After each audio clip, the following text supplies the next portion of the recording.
Saat puasa walau diabetes, saya tetap jalani 3C. Batasi jumlah kalori, pilih jenis yang baik. Saya minum Diabetasol 2 kali.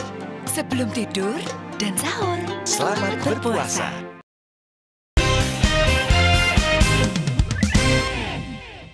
Dipersembahkan oleh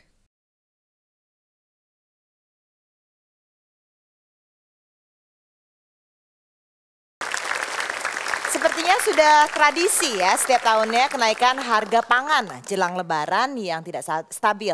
Nah, ada keluhan dan juga pertanyaan yang banyak dilontarkan kepada pemerintah mengapa harga pangan jelang hari raya ini selalu cukup berat dirasanya.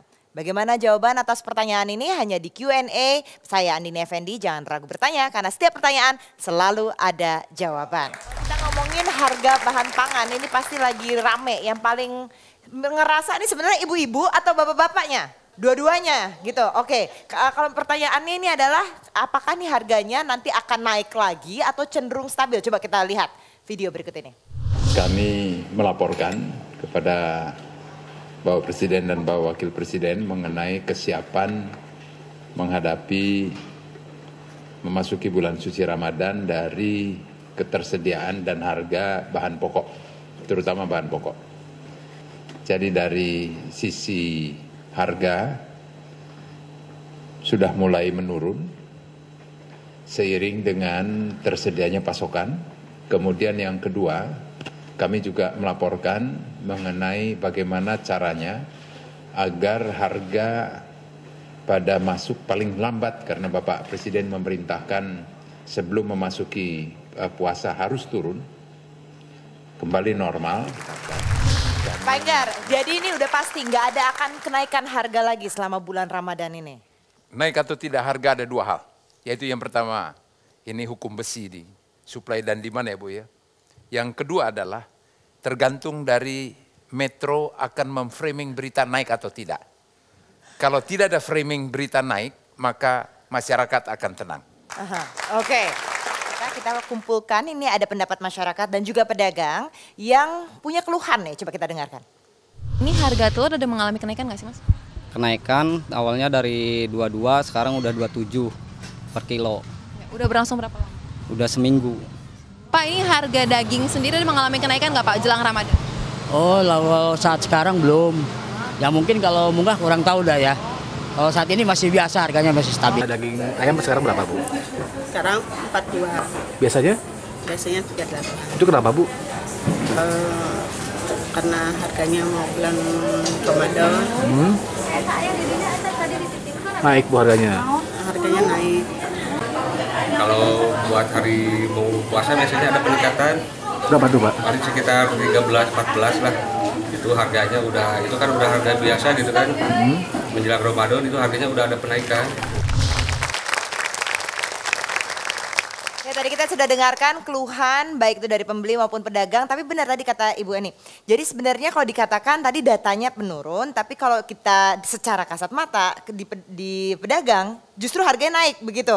Nah, kita sekarang sudah datang bersama kami di sini ada Pak Abdullah Mansuri, Ketua Ikatan Pedagang Pasar Indonesia. Kenapa kalau sekarang di pasaran harganya tetap naik kalau gini? Iya. Yang pertama saya harus akui bahwa tahun 2017 itu merupakan tahun di mana pemerintah mampu menjaga stabilitas pangan. Apakah tahun ini sama? Belum tentu, ini baru permulaan. Nah, untuk beberapa komoditas memang saya harus akui bahwa di saat ini memang cukup tinggi. Nah, anehnya tahun ini dibanding tahun-tahun sebelumnya Mbak, anehnya itu 2 bulan sebelum memasuki puasa itu sudah tinggi duluan. Jadi kesimpulan akhir kami di awal-awal puasa ini daya beli masyarakat belum pulih. Karena masih ikut periode 2 bulan, 1 bulan yang lalu.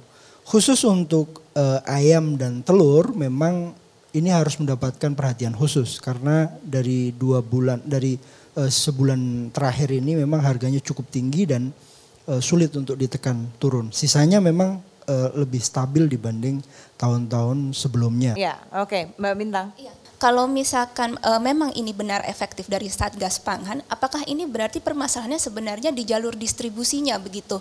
Jadi ketika Satgas Pangan turun dan mereka menyelidiki lumayan detail ya Pak ya, kalau misalkan suplai daging ayam kurang, itu mereka menyelidiki sampai ke agen begitu, dan ternyata memang dampaknya sekitar 1 minggu kemudian itu terjadi perbaikan. Nah kalau jalur distribusi kan berarti mungkin bukan suplainya begitu Pak, berarti memang pengawasan di jalur distribusinya harus diperketat begitu, bagaimana Pak? Kalau mereka mendistribusikan ayam itu tidak mungkin dipegang lama. Kalau dia ayam hidup, dia harus dikasih makan dan itu rugi. Kalau ayam yang sudah mati, itu juga kecuali integrator yang besar-besar. Jadi memang dari sisi jalur distribusi satu aspek, tetapi khusus untuk ayam dan telur kali ini bukan karena itu. Mereka kita periksa, kita kontrol terus agar tidak terjadi kenaikan yang luar biasa dengan keterbatasan suplainya ini.